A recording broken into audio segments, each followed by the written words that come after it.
Santa Ceia do Senhor. Afinal de contas, quem pode participar da mesa do Senhor? É necessário ter recebido Jesus como Senhor e Salvador da sua vida? É necessário ter já passado pelas águas do batismo? É necessário já sido recebido como membro da igreja? E os divorciados, como fica? Eles podem participar da Santa Ceia? E as crianças, será que elas podem participar da Santa Ceia? Afinal de contas, quem pode dizer, quem pode ir à mesa do Senhor para participar da ceia e quem não pode ir?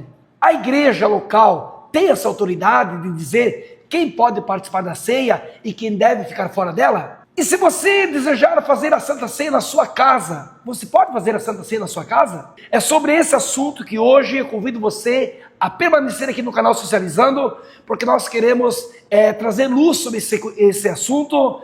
E para esse bate-papo, eu tenho a honra de receber aqui hoje meu amigo, professor Gilead. Gilead, seja bem-vindo no Socializando. Obrigado, meu querido. Uma alegria, uma honra estar aqui com você. Muito bem. Você que não é inscrito no canal Socializando, já aproveita aí, ativa o sininho para receber as notificações, pois toda semana tem bom conteúdo chegando até você.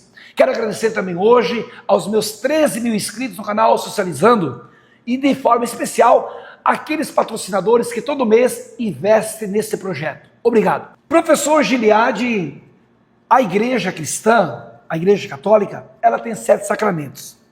Ela tem o batismo, ela tem a crisma ou a confirmação, ela tem a eucaristia, ela tem a penitência ou a reconciliação, tem também a 5ª ordenança, que é a unção dos enfermos, a 6ª, a ordem de evangelizar, e o 7º, o matrimônio. Já as igrejas evangélicas, elas têm 2 ordenanças apenas, que é o batismo nas águas e a Santa Ceia do Senhor. Professor Gilead, quem foi que instituiu a Ceia do Senhor? A Ceia do Senhor, ou a Santa Ceia, como alguns gostam de nomeá-la, foi instituída pelo próprio Senhor Jesus nos dias da Páscoa, né? É bom a gente frisar isso. Precisamos voltar um pouco lá atrás, quando os hebreus ainda estavam no Egito. Há uma correlação muito importante com a Páscoa, certo? Porque Páscoa significa passar por cima. Então houve uma ordenança de Deus ali, que o cordeiro deveria ser morto e o sangue aspergido nos umbrais das portas. Isso faria com que o anjo da morte não entrasse nas casas dos hebreus. E o anjo veio, o sangue foi aspergido, né? Foi passado ali nos umbrais, e os primogênitos dos egípcios todos foram mortos por aquela ação do anjo de Deus. E o Senhor Jesus institui nos dias da Páscoa. Isso é muito significativo, porque assim como o povo de Deus foi poupado lá no Egito, estamos aqui apontando para o Senhor Jesus, que é o Cordeiro que tira o pecado do mundo, né? E entregou-se a si mesmo para que nós fôssemos poupados, né? Da culpa do nosso próprio pecado. Certo. Gilead, a ceia do Senhor. Já diz a Bíblia que a ceia é do Senhor. Ela é do Senhor ou ela é da igreja? Ou é a igreja que serve a ceia do Senhor? A ceia do Senhor para mim é um memorial. Então eu trato a ceia com muita seriedade, com muito respeito, porém com um peso de um memorial. Que é um memorial onde a gente relembra, celebra, onde nós trazemos à memória, como lá em Jeremias está escrito, aquilo que nos dá esperança, a morte e a ressurreição do Senhor Jesus. Então, a ceia não pertence a nenhuma instituição religiosa, tanto que o Senhor Jesus, lá em Mateus 26, capítulo 26, ele não deixa nenhuma regra na ceia. A ceia foi como se fosse, não foi uma simples refeição, mas eles estavam todos à mesa como se fosse uma simples refeição, e o Senhor toma o pão, o cálice, abençoa, dá graças, e ali ele fala sobre aquela memória que seria trazida todas as vezes que eles fizessem aquilo novamente após sua partida. Então, é um cerimonial, né? Um memorial, e não pertence a nenhuma instituição. Esse memorial, professor Gilead, ele seria, ao meu entendimento, vamos lá, Eu penso que esse memorial seria para trazer à memória o que Jesus fez, quem eu era e quem eu me tornei e para onde estou indo. Afinal de contas, a ceia, ela serve para nos dar uma identidade cristã, certo? Ela ativa em nós aquilo que o sacrifício de Cristo foi suficiente para conquistar para a humanidade, certo? É isso? Exatamente. E também implica responsabilidade para nós. Certo. Responsabilidades importantíssimas. Então, eu gostaria de trazer alguns pontos importantes aqui sobre o que significa a ceia do Senhor para o cristianismo, e logo após eu quero ler o texto da primeira carta aos Coríntios, que o apóstolo Paulo escreveu, para a gente poder falar com bastante propriedade sobre isso daqui. Então, a ceia é um dos rituais centrais do cristianismo. Nós temos os nossos irmãos católicos que são cristãos também, e para eles a ceia é chamada de Eucaristia, né? E para eles é um sacramento. O pão e o vinho se transformam de fato no sangue de Cristo, de forma real mesmo, naquilo que é chamado de transubstanciação, né? Já os evangélicos, e aí nós temos as alas ditas mais importantes, que são as duas alas, a ala pentecostal e a ala histórica, né? Já tem uma compreensão um pouco mais de memorial mesmo, simbólica, né? Então a ênfase está na comunhão, no poder do Espírito Santo, e no caso dos pentecostais, e no caso dos históricos, a ênfase está na graça. As igrejas históricas têm uma influência muito grande do calvinismo, né? E então tudo é tratado levando em consideração a graça, né? Então o texto de 1 Coríntios capítulo 11, a partir do versículo 20, diz assim: portanto, quando vos ajuntai em um lugar, isto não é para comer a ceia do Senhor, porque ao comer, cada um toma antes do outro a sua própria ceia, e um tem fome, e outro está embriagado. Não tendes, porventura, casas para comer e para beber? Ou desprezais a igreja de Deus e envergonhais aos que não têm? O que vos direi? Né? Devo louvar-vos? Eu não vos louvo.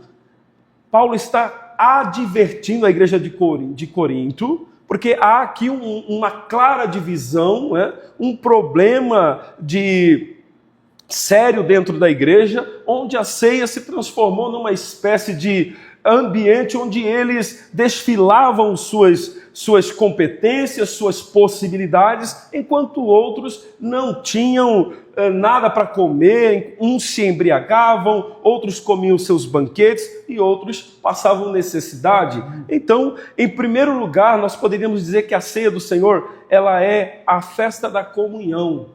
Ela é a festa da comunhão, porque de nada adianta nós falarmos de coisas espirituais, e as coisas espirituais elas precisam ser aplicadas aqui no mundo natural. Elas precisam ser verdade aqui. Então, como eu vou trazer a ceia do Senhor para a minha vida e aplicar na minha vida, no meu dia a dia? Em primeiro lugar, através da comunhão. O pastor Abe Uber, sempre diz que um saco de batatas é uma união, estão unidos ali as batatas dentro de um saco, mas um purê de batatas transforma-se numa unidade, porque agora todos são um só. Então, o que há de mais importante aqui inicialmente é a comunhão. E aí o apóstolo Paulo vai fazer uma pausa nesse puxão de orelha que ele está dando aqui nos irmãos, para instruí-los com relação à ceia do Senhor, ao cerimonial em si. Portanto, olha só, porque eu recebi do Senhor o que também vos entreguei, que o Senhor Jesus, na mesma noite que foi traído, tomou pão, e tendo dado graças, ele o partiu e disse: tomai e comei, isto é o meu corpo que é partido por vós, fazei isto em memória de mim. Depois, da mesma maneira, também, ele tomou o cálice, depois de cear, dizendo: este cálice é o novo testamento no meu sangue, fazei isso todas as vezes que o beberdes em memória de mim. Porque todas as vezes que comerdes este pão e beberdes este cálice, proclamais a morte do Senhor até que ele venha. Portanto, agora ele vai voltar ao puxão de orelha de novo. Ele deu uma instrução disse a eles como fazer o cerimonial, agora ele vai voltar à correção novamente, vai retomar o puxão de orelha lá. Olha só, porque todas as vezes que comerdes este pão e beberdes esse cálice, proclamais a morte do Senhor até que ele venha. Portanto, qualquer que comer este pão e beber este cálice do Senhor indignamente, será culpado do corpo e do sangue do Senhor. Indignamente. Exatamente, isso aqui é uma questão importantíssima, porque é objeto de debate e assim, eterno, desde que o mundo é mundo. Certo. Então nós temos várias visões sobre isso daqui e eu quero trazer algo novo para esse debate. Certo. Né? Quero talvez acrescentar ao debate, aos teólogos, aos padres, pastores e aos membros das igrejas em geral, para a gente conversar sobre esse texto aqui. Porque, O que é indignamente para você? para mim, indignamente, é aqueles que estão fazendo o que ele está advertindo no início da minha leitura. Divisões, separações, falta de comunhão, falta de capacidade de enxergar o outro. O Senhor Jesus sempre disse que nós devemos olhar para o nosso irmão como ele sendo superior a nós. Jesus sempre ensinou isso, sendo humilde. Aprendei de mim porque eu sou manso e humilde de coração. Professor, mas a Santa Ceia, é ela que me santifica ou é eu que me santifico para participar da Santa Ceia? Nenhuma coisa e nem outra.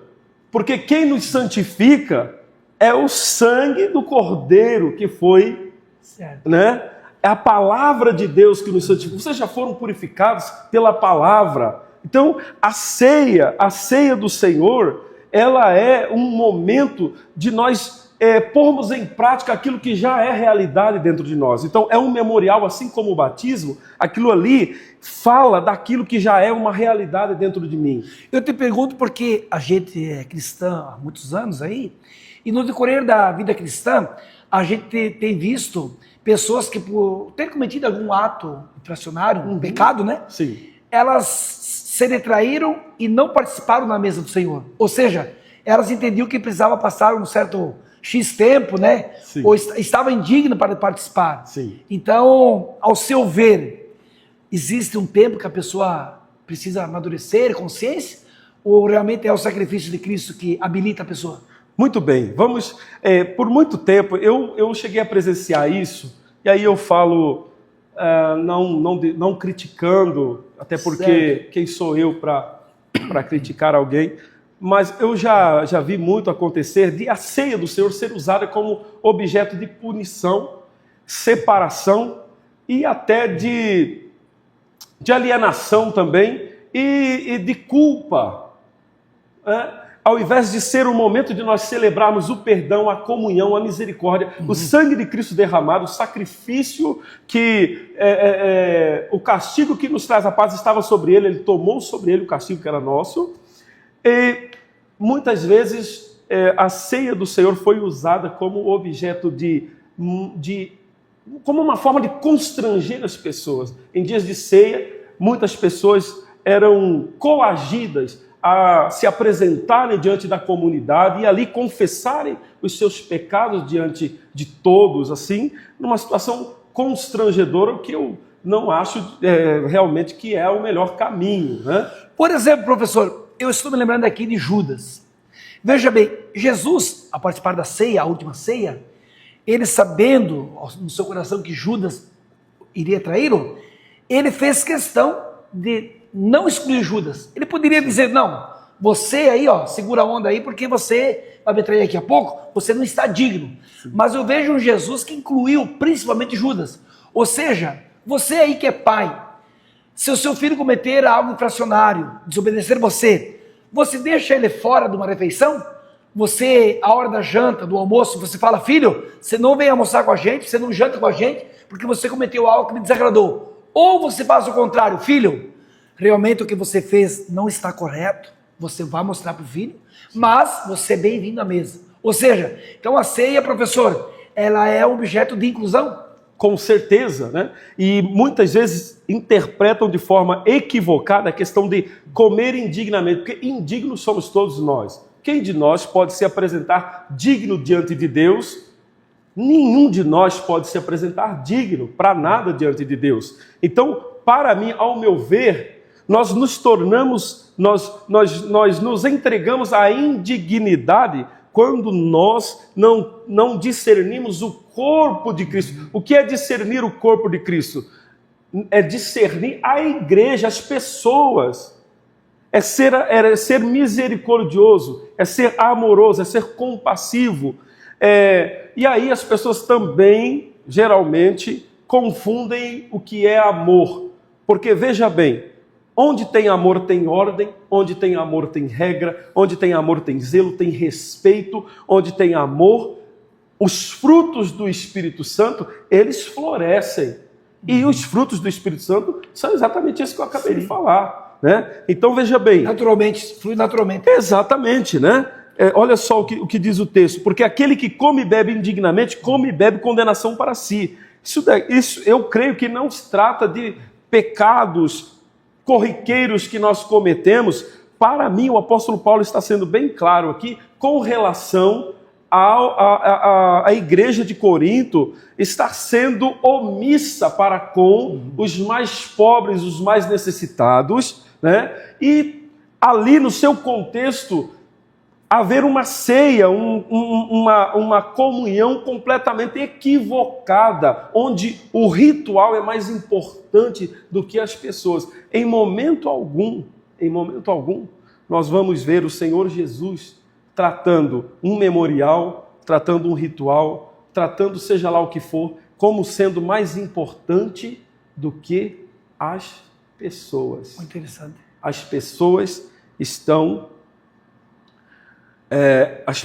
são o alvo principal do amor de Deus. Certo. E não o memorial. Certo. O memorial é importante e deve ser respeitado. A liturgia do culto, a maneira como a igreja lida com as coisas, se são bíblicas, se são coerentes com a realidade que nós vivemos, das pessoas. Há diferenças aqui, há diferenças acolá, porém, o mais importante são as pessoas. Uma vez aconteceu comigo, estava em Tabaporã, celebrando uma ceia. Celebrando a ceia, muito jovem, era solteiro ainda, isso lá em 2011, 2012. Quando se aproximaram da mesa, 2 homens embriagados, eu fiquei apavorado. Na época eu não tinha essa compreensão que eu tenho hoje. Certo. Fiquei apavorado, eu não sabia se pedia para que os obreiros os afastassem dali, eu não sabia o que eu fazia, eu fiquei apavorado. Certo. Deus sabe como eu tremi na base ali. E um obreiro tentou se aproximar, mas eu disse para ele, deixa. E não por convicção, sou bastante honesto em dizer isso, não por convicção, mas por medo de uma confusão, né, da reação daqueles 2 homens, eu permiti que eles tomassem a ceia e participassem da ceia.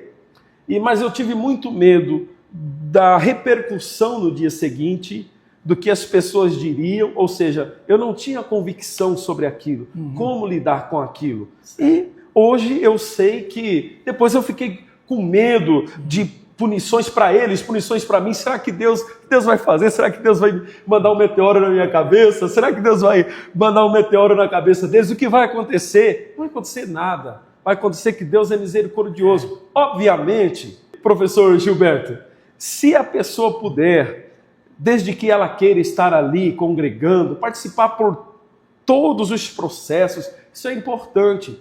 A pessoa vai construir uma identidade dentro daquela instituição, ela vai entender os mecanismos ali, o modus operandi daquela batismo, igreja. Discipulado. Isso, exatamente. Então isso tudo acaba contribuindo para uma permanência maior e um crescimento maior da pessoa dentro daquela instituição, desde que seja uma instituição biblicamente saudável, claro.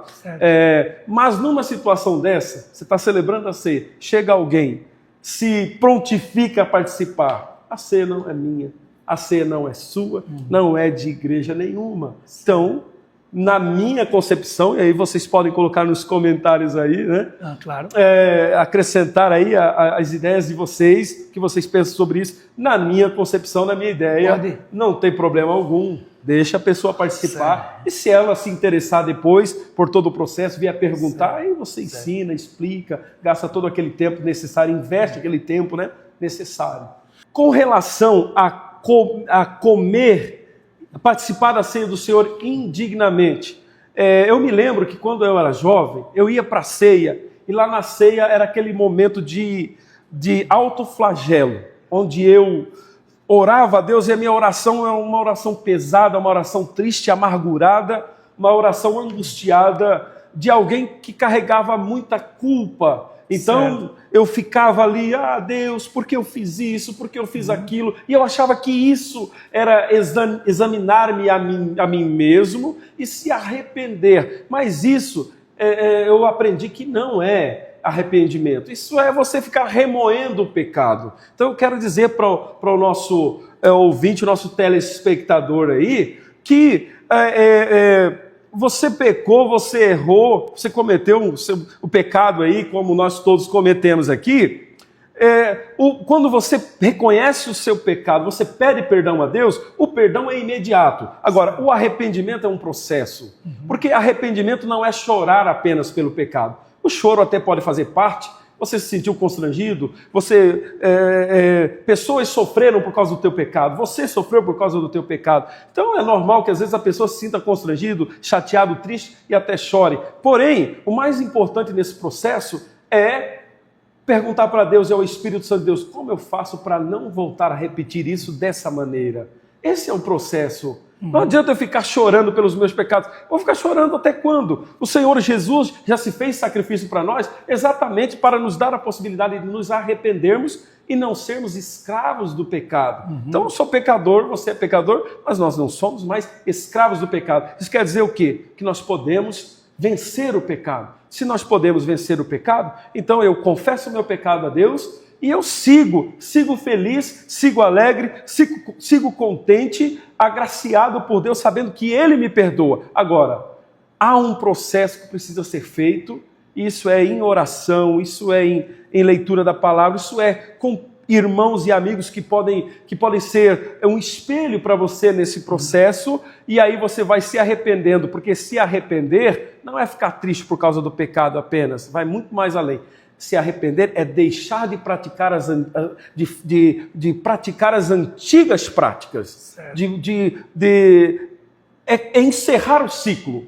Esse pecado veio até aqui comigo, daqui para frente ele não vai mais. Quando a gente toma essa decisão... Uma nova fase. Exatamente. Quando a gente toma essa decisão, essa atitude em Deus, você tem autoridade para isso, porque Deus nos deu. Você tem autoridade para chegar e dizer assim, esse pecado veio por gerações. Certo. Às vezes veio do bisavô, do avô, do pai, nós geralmente cometemos os mesmos pecados dos nossos pais. Geralmente. Né?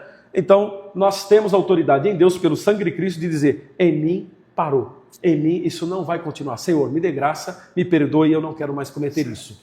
Isso é algo factual. Se você tiver essa consciência em Deus, você vai vencer esse ciclo tenebroso na sua vida. E nas nossas vidas não é diferente. Muito bem. Qual tem sido a sua experiência com a ceia do Senhor? Escreva aí nos comentários, contribua para o crescimento de quem vai assistir esse vídeo. Como tem sido a sua experiência com a mesa do Senhor ou com a Santa Ceia? Professor Gilead, e agora falando sobre as crianças. Jesus foi enfático em dizer que dos tais são o reino dos céus. Como ficam as crianças diante da mesa do Senhor? Olha, eu até algum tempo atrás eu tinha bastante reservas com relação a isso, né? Geralmente é uma prática dos nossos irmãos presbiterianos, né? A Igreja Presbiteriana do Brasil é uma... Que eles não participam? Não, que as crianças podem participar da ceia do Senhor, né? Se tiver alguma outra igreja, coloca aí nos comentários para a gente. Eu tinha bastante reservas com relação a isso. Por quê? Porque a gente tem o costume de sistematizar tudo para poder facilitar a compreensão e aí a gente ter o domínio daquela matéria, né? Nós precisamos disso, nós seres humanos fazemos isso, né? Então, geralmente a gente pega ali, Jesus foi batizado com 30 anos, aí Jesus ele era maior de idade, aí participou da ceia logo após. Então a gente faz uma linha do tempo ali. Isso. Só que o Senhor Jesus não deixou nada esclarecido com relação a isso. Então não tem nenhum texto do Senhor Jesus e nem mesmo do apóstolo Paulo falando sobre o assunto. Então, se a igreja adota essa prática, não vejo problema nenhum à luz da palavra, né? Não vejo problema nenhum. Agora, para mim, o ponto central da ceia do Senhor, não importa se você é presbiteriano, se você é batista, se você é assembleiano, se você é da comunidade das nações, se você é católico, né? Os irmãos nossos da congregação cristã participam uma vez por ano, né? Uma vez por ano, já os evangélicos uma vez por mês. Isso. Eu não sei com que frequência os irmãos católicos fazem uma vez por mês. Semanal, né? Semanal. Muito bem. Então, veja bem, para mim, eu não vejo aqui, nessas visões sobre a ceia, nessas maneiras diferentes de praticar a ceia do Senhor, eu não vejo problemas, eu não vejo dificuldades, eu não vejo heresias, eu vejo que não importa qual a sua linha teológica, o que importa é o amor. No amor de Deus está a resposta para tudo. A única coisa que de fato faz sentido no mundo é o amor. Porque a visão católica não faz sentido para mim ou para você, talvez. A nossa visão teológica não faz sentido para eles, também não faz sentido para os irmãos presbiterianos.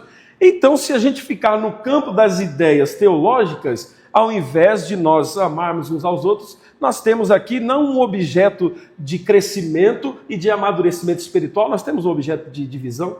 Isso. E agora, professor, como é lindo ver um pai, né, ao chegar em casa com sua família, né? Estamos aqui agora em volta de uma mesa. E ele ministrar a ceia, né, para sua família, né? O que você me diz isso? Ou precisa ser um sacerdote? Olha só, a palavra do Senhor diz, e aí, se eu estiver equivocado, por favor, me corrijam aí, que nós somos sacerdócio, né? Ou seja, nós fazemos parte, o nosso sumo sacerdote é o Senhor Jesus. Nós fazemos parte desse sacerdócio. Então, eu sempre ensinei isso, a minha vida toda, em mais de 10 anos de ministério, eu sempre ensinei que os pais, eles eram e eles são os sacerdotes das suas casas. Eu dizia assim para aquela comunidade: vocês homens, vocês pais de famílias, vocês é que são os pastores das suas casas. Vocês é que são os sacerdotes das suas casas. Lá não é o líder religioso, lá não é o pastor, não é o padre, não é ninguém, é o pai. Olha só que cena linda, que coisa maravilhosa. Participe na comunidade onde você pertence, sem problema nenhum você fazer também a ceia com a sua família, com os seus filhos, ensinando um cerimonial tão precioso que nos fala do sacrifício de Cristo, da vitória de Cristo, né? É algo glorioso, glorioso.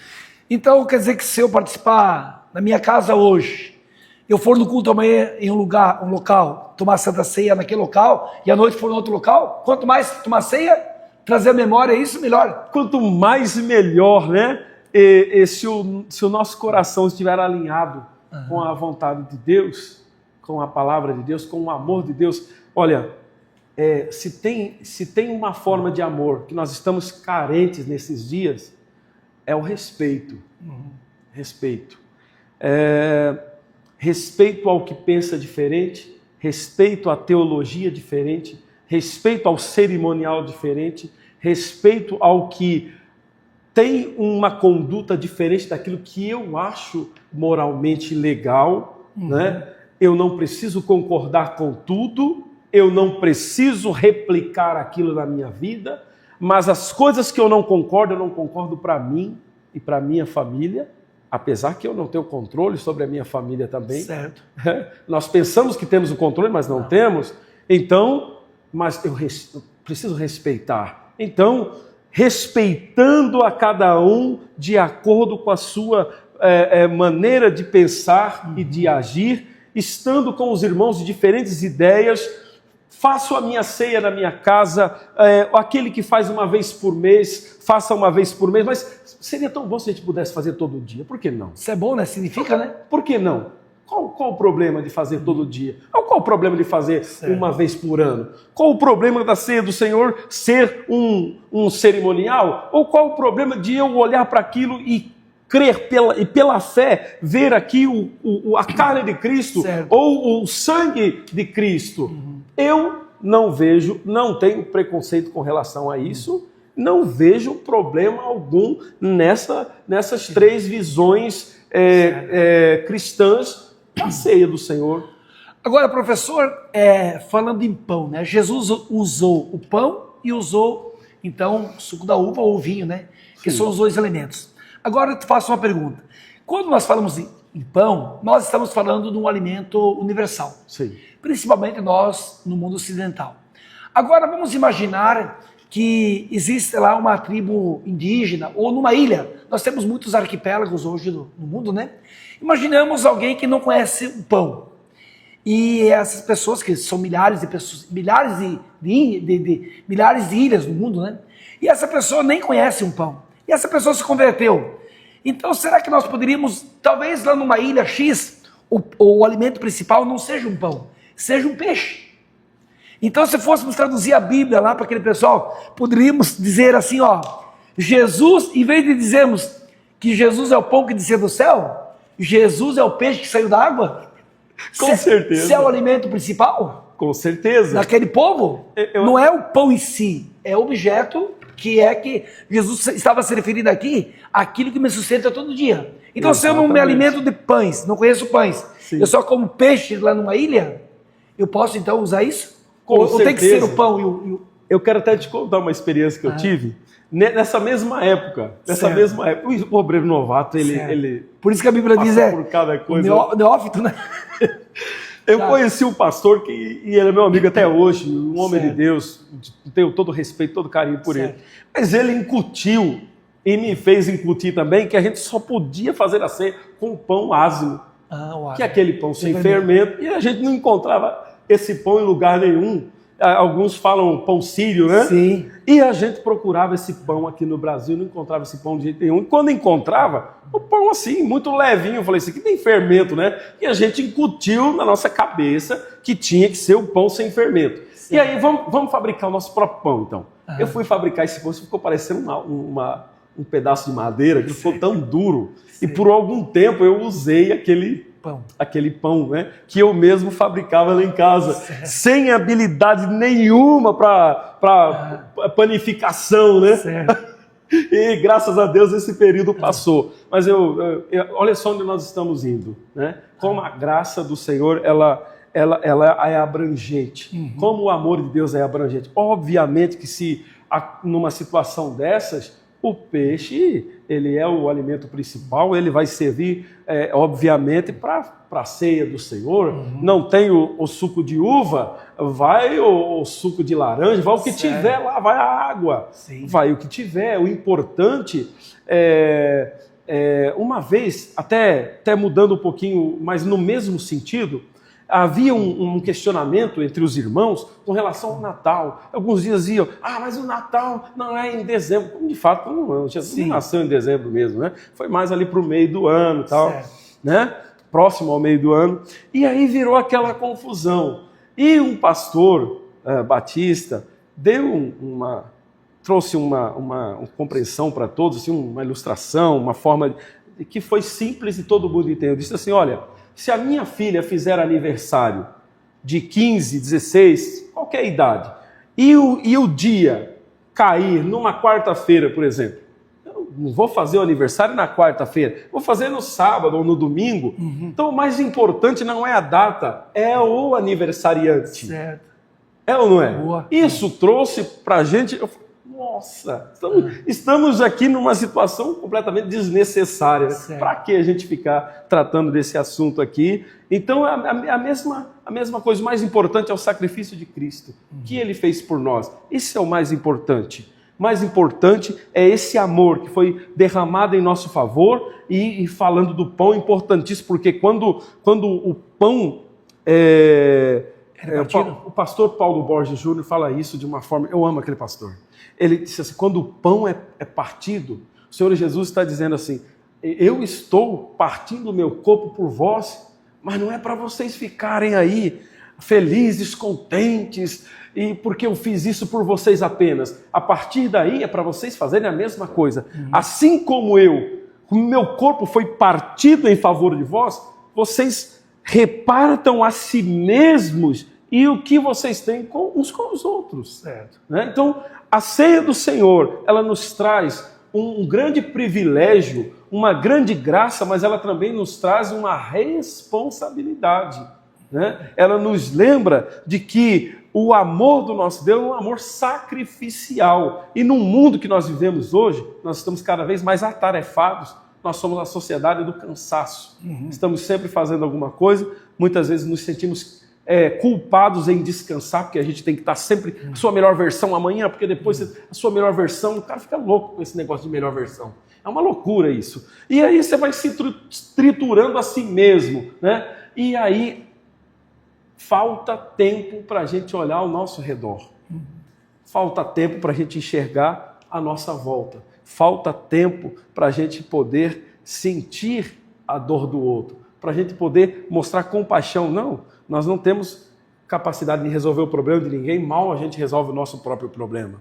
Mas o fato de nós nos compadecermos, nós demonstrarmos real interesse nas pessoas, isso muda tudo. Certo. Uma palavra, um abraço, um olhar, um abraço. Sorriso. Alguém disse, eu não me lembro agora, que o que um ser humano mais espera na vida é o olhar de compaixão e amor de outro ser humano. Porque, professor, veja bem, nós falamos tanto de Deus,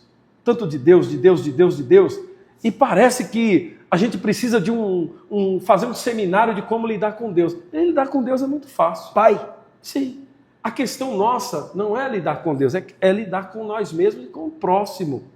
Essa é a grande questão. Tudo que Deus fez, a ceia, o batismo, tudo isso daqui, a igreja, tudo fala do relacionamento com as pessoas. Aquele amor que foi nos entregue, não é para a gente guardar e se sentir grandão, porque agora nós somos alcançados pela graça. Nós precisamos levar isso para frente. Nós precisamos levar isso adiante. As pessoas precisam ver isso em nós de forma despretensiosa. As pessoas precisam enxergar isso em nós. Mas é um desafio grandioso, porque o mundo que nós vivemos, que nós mesmos criamos, não estou procurando culpados, não. Nós somos responsáveis pelo mundo que nós vivemos. Então, nós mal temos tempo para resolver nossos próprios problemas. Quem dirá lidar com os outros? E como nós vamos fazer isso? Como nós vamos lidar com isso? Muito bem, estamos chegando aí, professor, a mais um final do bate-papo. Então, o que significa que Jesus é o homem que todo homem deve ser? E todo homem deve ser o homem que Jesus é, né? O grande desafio da vida cristã. Professor Gilead, obrigado por esse tempo, por esse bate-papo. Esperamos que, tenho certeza que contribuiu aí para essa pessoa que vai ouvir esse bate-papo. Se você gostou desse canal, se inscreve, comenta, compartilha, para que outras pessoas também acessem essa informação. Obrigado pelo esse tempo, professor. Eu que agradeço. Você que ainda não está inscrito no canal Socializando com o Professor Gilberto, se inscreva, ativa o sininho para receber todos os novos vídeos, para você acompanhar esse material precioso produzido pelo nosso querido Professor Gilberto. Obrigado, campeão. Eu que agradeço pelo convite.